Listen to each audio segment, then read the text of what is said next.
해관 장우석 선생님은 제가 23년 전에 뵙고 그분의 그 철학과 이 의학 그 방침에 제가 공감을 하고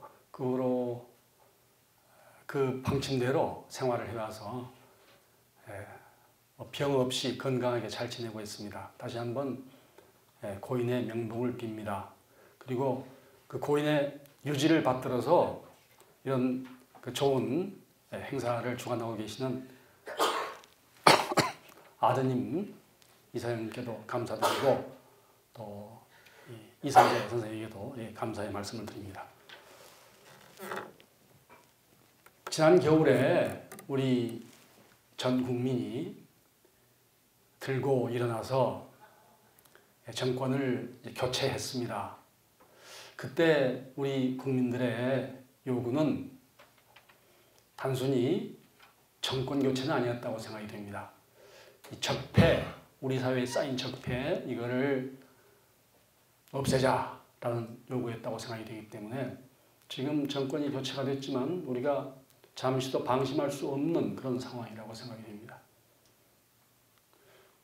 그리고 우리 국민들이 그때 보여준 자세는 우리가 이 나라의 주인이라는 이런 거였습니다. 즉 대한민국 헌법 제1조가 말하는 대한민국은 민주공화국이고 권력이 국민들에게 있다라는 것을 확인했습니다.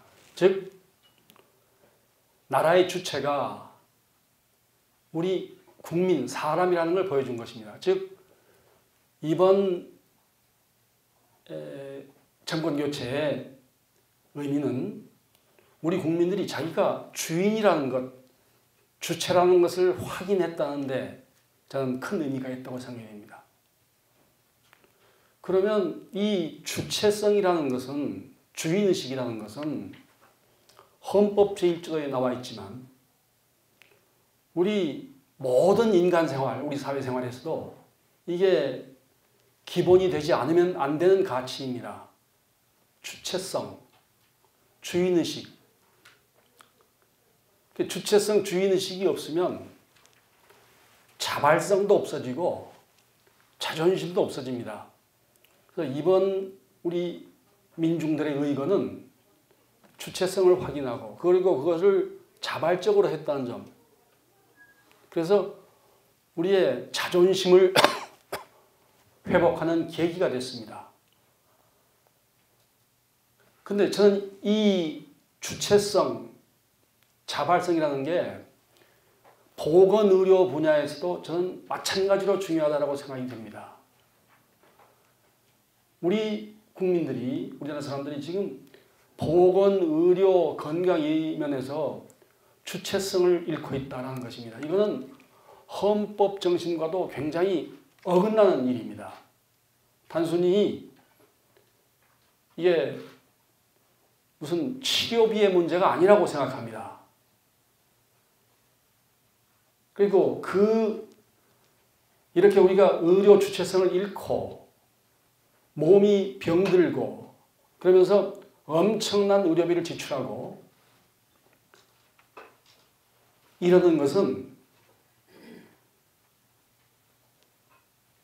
우리의 전통 의술 그리고 민간 의술을 멸시하는 데 큰 근거 원인이 되고 있다고 저는 봅니다.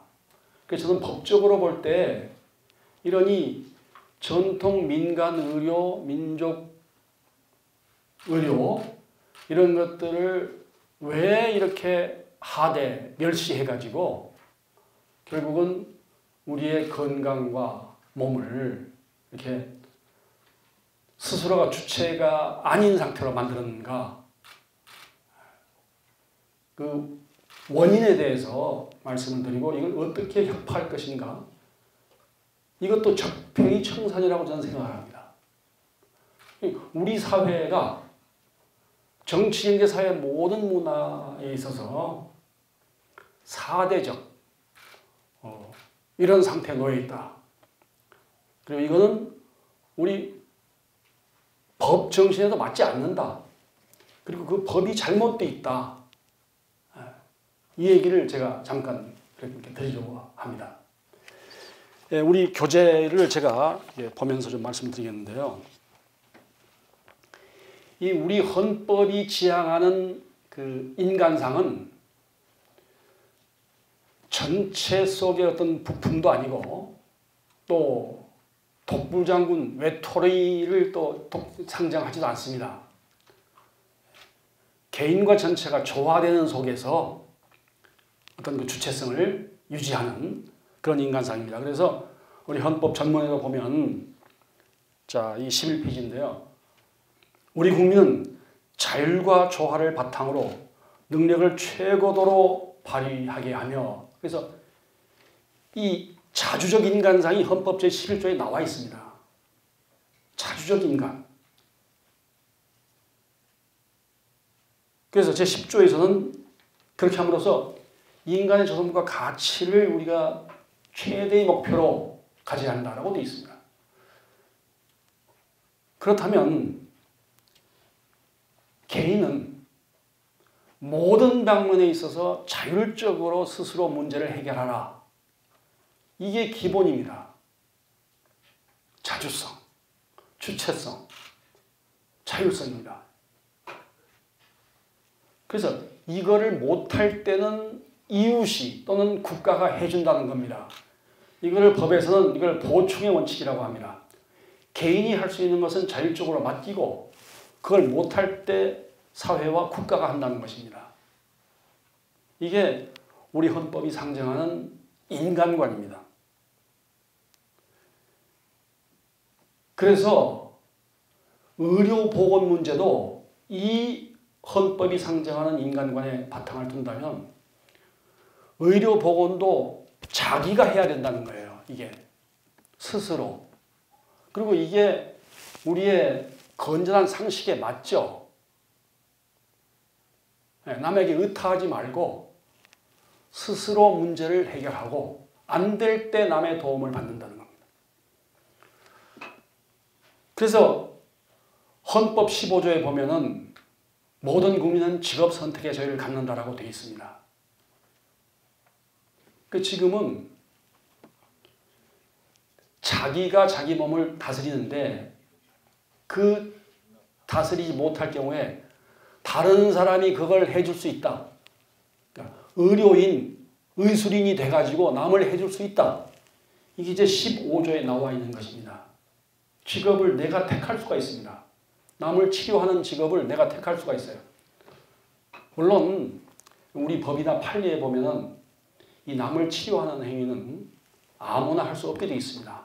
그런데 그것이 제가 보기에는 너무 범위가 방대하고 엄해서 우리의 스스로 몸을 치료하는, 그리고 내가 나서서 남을 치료해 주는 행위를 지나치게 규제를 하고 있기 때문에 그것도 저는 의료 독점, 기득권 세력들의 의료 독점, 이것이기 때문에 이것도 적폐라고 생각을 하고 제가 오늘 이 말씀을 드리는 것입니다. 이 이명박 박근혜 정권 때 우리나라가 전반적으로 후퇴를 했지만 의료의 이 상업화, 이것이 더욱더 진행이 됐습니다. 그래서 현재 우리나라는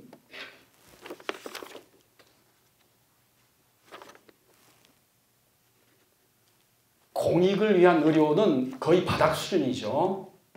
그래서 우리나라 병원 가운데 공립병원이 6%밖에 안 됩니다.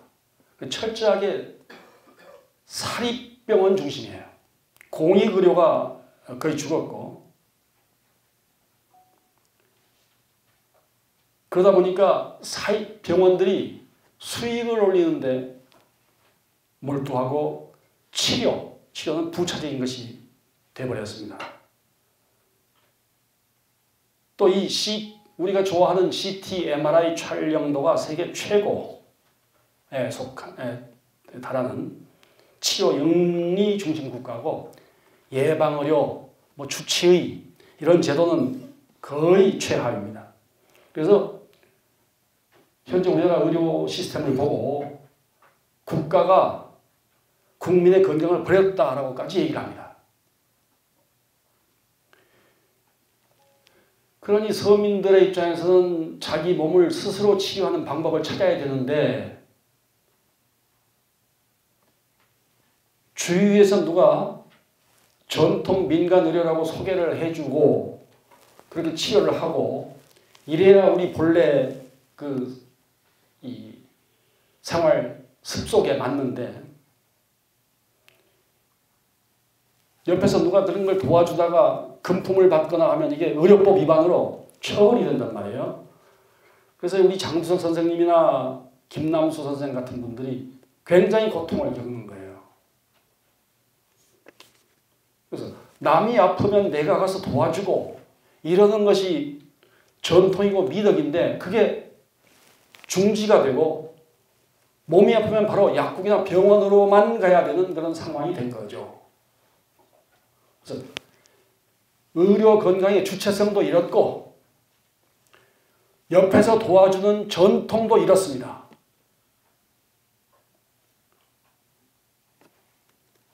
이게 바로 이 서구 의료의 식민화의 결과입니다.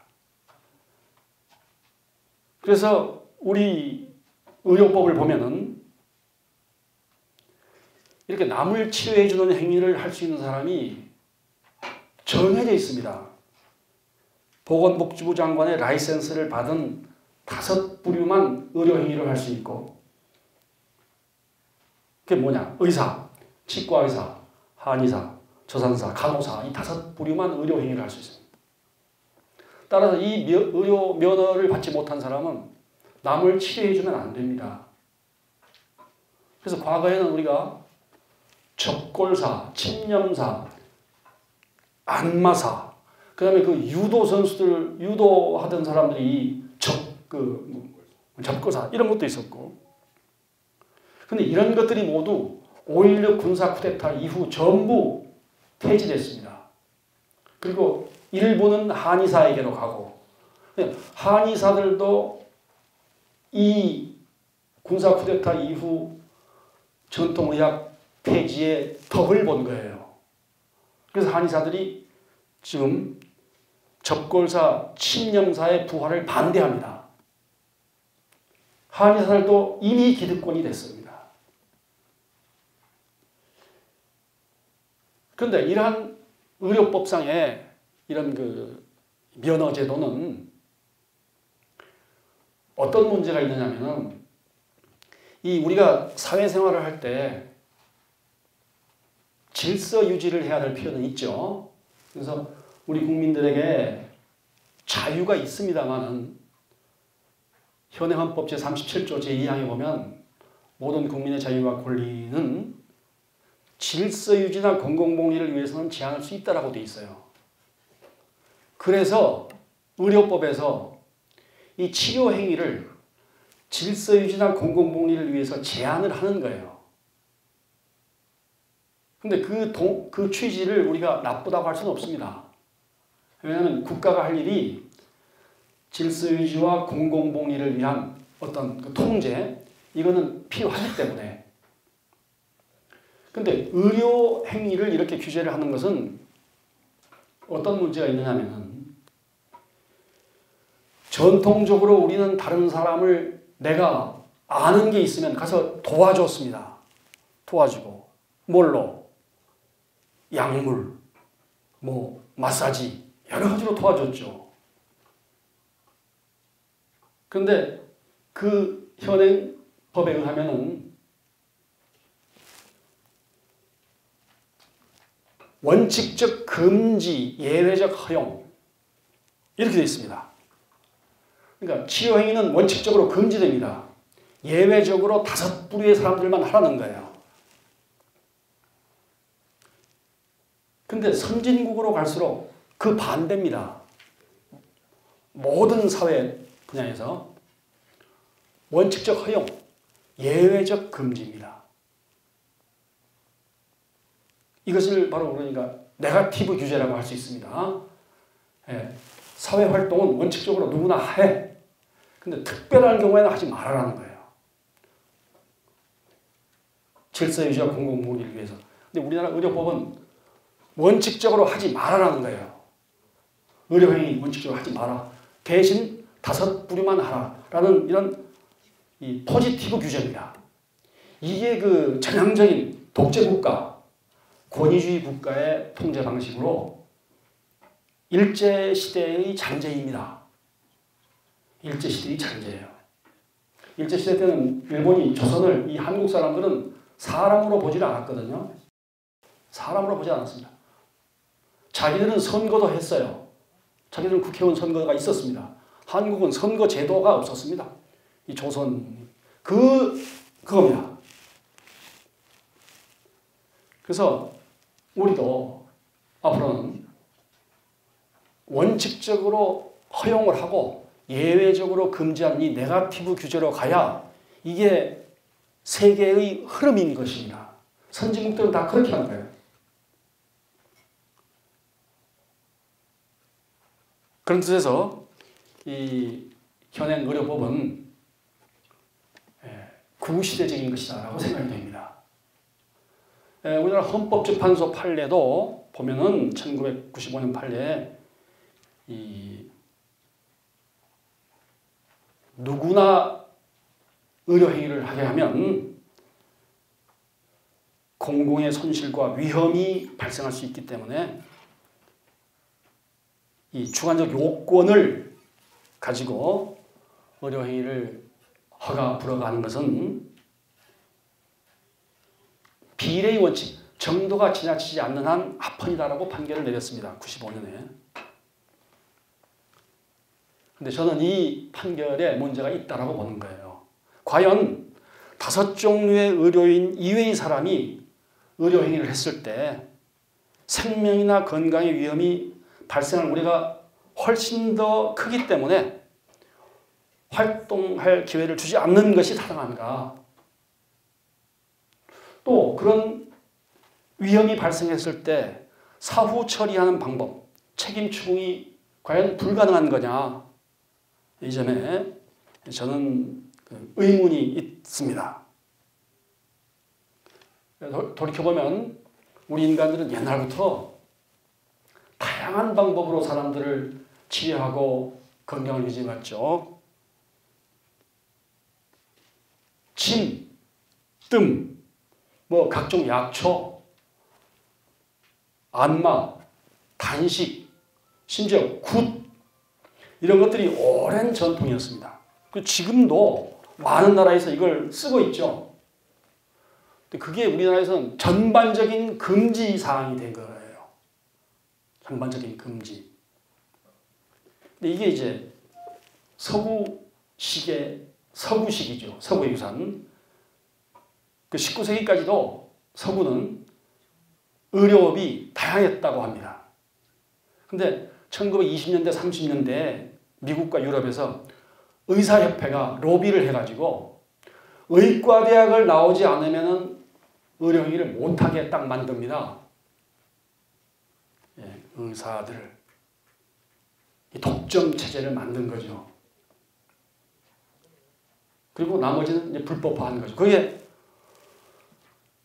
서구 의료계의 이제 힘이었죠. 그 결과 서구식으로 이제 인체는 부품이 사람의 몸이 기계로 보게 되는 거죠. 기계. 사람의 몸을 기계로 보고 환자를 계속 만들어냅니다. 환자를 만들어요.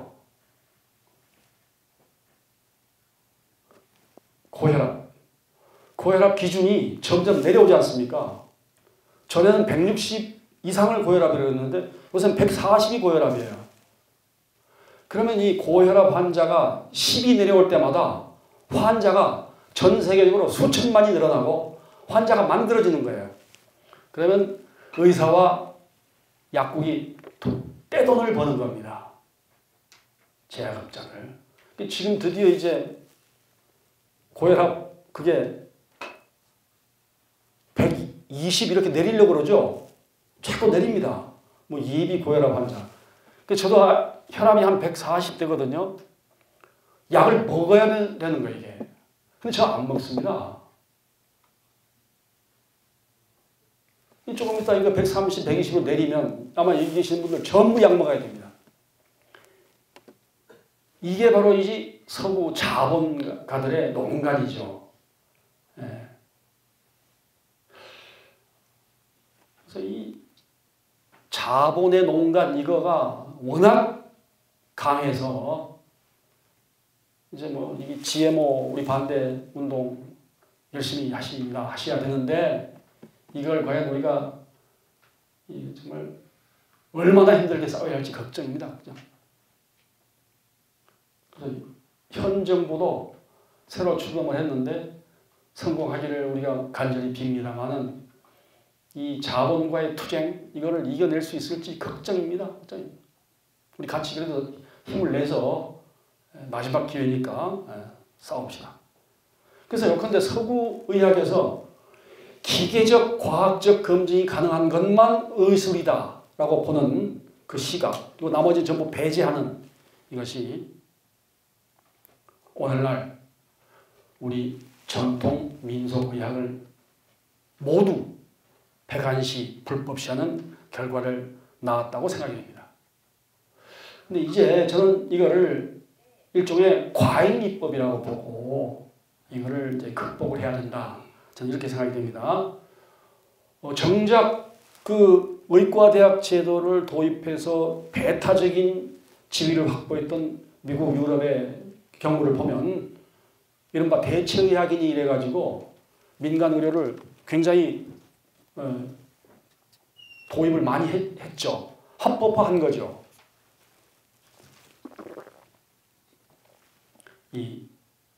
제가 법학을 공부하는데요. 법을 보면 우리나라 법이 굉장히 후진적입니다.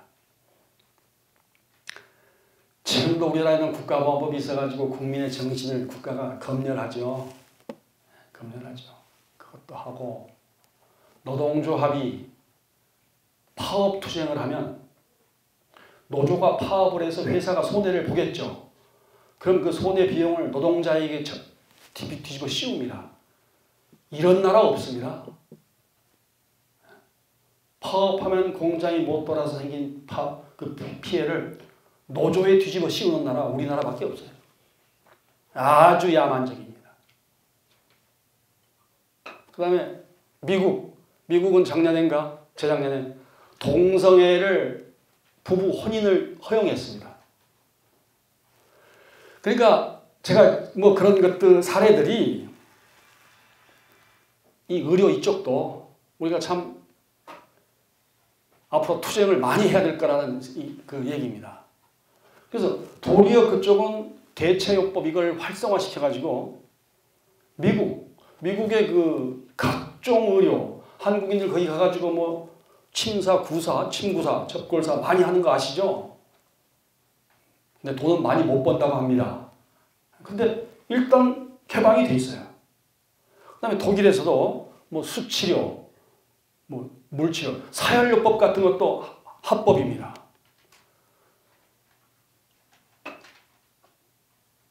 일본도, 중국도 항상 가보면 중서의학 결합 이거를 자랑하죠. 중서의학의 결합. 일본도 1868년 메이지 유신 때 한의사 제도를 폐지했어요. 그러나 지금도 일본에 침구사 제도 같은 게 있어가지고 해마다 몇만 명씩 침구사가 나와요. 이 사람들은 할 거 다 하는 거예요. 그리고 안마, 마사지, 유도, 지압 자격이 국가 면허제로 활용이 됩니다. 일본은. 현명한 거죠. 근데 우리나라도 2010년부터 양한방 협진제를 도입을 했는데 재작년 통계로 참여율이 4.6%밖에 안 됩니다. 양의사와 한의사들이 협업도 안 됩니다. 굉장히 폐쇄적이에요. 우리나라가. 보면은 양의사들은 양의사대로 한의부터 야만시하죠. 그래서 우리나라 인류대 이른바 비대학들 가운데 한의과 대학이 없어요. 생기지도 못합니다. 왜?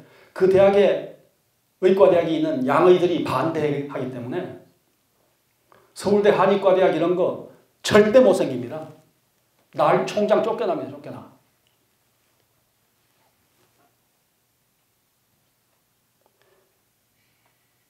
우리나라에서는 그만큼 서양 의학이 단체들이 배타적, 독점적 지위를 노리고 있다는 겁니다. 한의사들은 또 거기에 덩달아 한의사들대로 친구는 우리만 한다. 그래서 한의사협회 이런 데서는 친술사 제도 부활을 반대합니다. 이런 거. 이제 우리나라에 이런 그 각 분야마다 이런 뭐 지연, 학연에다가 이런 것까지 참 옹졸하는 사회입니다. 우리 사회가. 아주 편협하고 배타적이고 이런 사회예요. 여기서 우리가 그걸 읽을 수가 있습니다. 그래서 이제 우리가 새 시대를 맞아서 이제 이런 부분에서도 전 분야에서 우리가 소통, 개방 개혁이 돼야 되겠는데 편파성을 버리고 우리도 민간의학이나 예방의학을 무시하지 말고 적극적으로 포용을 해야 된다라고 생각이 됩니다. 그래서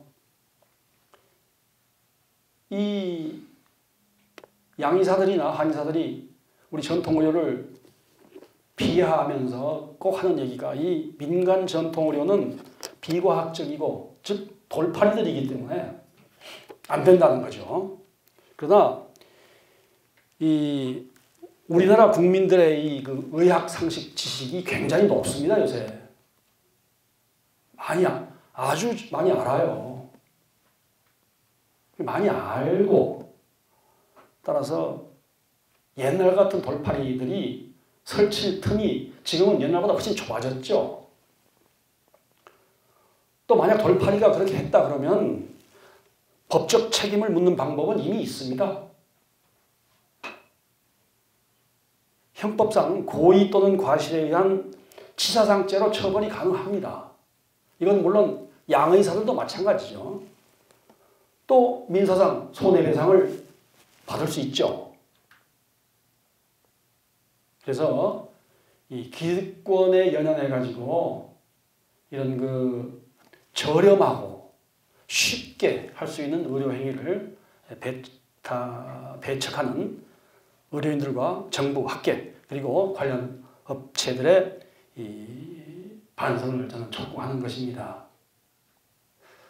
그래서 요약을 해서 말씀드리면 첫째로 현행 의료법상 의료인의 종류를 5종으로 제한하고 무면허 의료행위를 금지하고 또 그것을 처벌하는 규정을 개정해가지고 의료인의 범위를 대폭 넓힐 필요가 있다.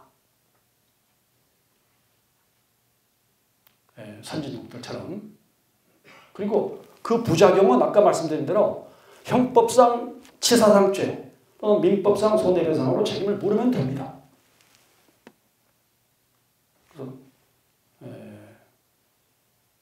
최소한의 어떤 그 자격, 요건 부과 이런 걸 해가지고 의료 활동을 자유롭게 할 수 있게 하는 것이 훨씬 치료 효과도 크다라는 겁니다. 그래서 여러분들은 아마 건강하신 편이니까 그런 일이 없으리라고 제가 믿습니다만 이 우리 해관문화재단과 민족생활의학회에서 하는 이 건강법만 잘 하시면 큰 돈 드시지 않습니다. 믿고 하시기 바라고 그 엄청난 치료비 이거를 예방 또는 전략할 수가 있다. 이렇게 생각합니다. 민간의료 이거를 합법화 활성화하면. 두 번째로 이 민족 전통의료의 합법화와 고양을 위한 민간합동위원회를 정부가 빨리 만들기 바랍니다. 그럼 민간합동위원회를 만들어서 거기서 논의를 하고 이거를 합법화하는 방법 이런 것들을 생각해야 되겠습니다. 그리고 셋째로 가칭 민간전통의료진흥법 이런 것을 의료법에 대한 특별법으로 만들어가지고 헌법 제9조가 우리나라 헌법 제9조에 뭐라고 되어 있냐면 국가는 전통 문화의 계승 발전과 민족 문화의 창달에 노력해야 한다라고 되어 있습니다. 우리나라의 침구술이나 또 이런 여러 가지 민간예술이 수준이 높지 않습니까? 그러니까 이런 것을 살리는 것이 바로 헌법 제9조에서 말하는 전통 문화의 계승 발전, 여기에 해당이 됩니다. 그래서 우리 해관문화재단에서 또 민족생활연구회에서 하는 이런 재반 활동, 그리고 여러분들과 같은 이런 깨인분들의 이 활동이 바로 헌법 정신을 살리는 그런 활동이라는 자부심을 가지고 앞으로 함께 나아갔으면 좋겠습니다. 제 말씀은 이 정도 하겠습니다. 고맙습니다.